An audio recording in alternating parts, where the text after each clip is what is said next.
സുന്ദരമായൊരു ജീവിതമെന്ന വാഗ്ദാനം നൽകി മാതാപിതാക്കളോട് പോലും എനിക്ക് അവനെ മതിയുമ്മ, അവനിൽ ഞാൻ സന്തോഷവതിയായിരിക്കും മരണം വരെ എന്ന് കരഞ്ഞു പറഞ്ഞ് ഒടുവിൽ ആഗ്രഹിച്ചവന്റെ കൂടെ ജീവിതം തുടങ്ങി.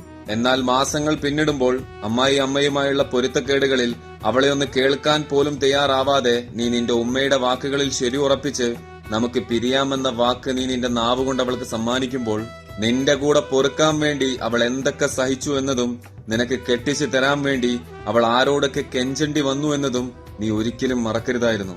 നിന്റെ ഉമ്മയിൽ പ്രായത്തിന്റെ പരാതികളായിരുന്നുവെന്ന് കാലം ഒരു നാൾ നിന്നെ ബോധ്യപ്പെടുത്തും. നിന്റെ വാഗ്ദാനങ്ങളിൽ മുളപൊട്ടി അവളുടെ സ്വപ്നങ്ങളിൽ വളർന്ന് വിരിയാൻ കൊതിച്ച ഒരു ചെടിയുടെ ചില്ലകളാണ് നീ നിനക്ക് വേണ്ടപ്പെട്ടവർക്ക് വേണ്ടി വെട്ടി നശിപ്പിച്ചത്. പ്രതീക്ഷകൾ അസ്തമിക്കുന്നതിന്റെയും വിശ്വാസത്തിൽ ഉറുമ്പരിക്കുന്നതിന്റെയും സുഖം നിനക്ക് വേണ്ടപ്പെട്ടവരിൽ നിന്നും നീ അനുഭവിച്ചറിയും.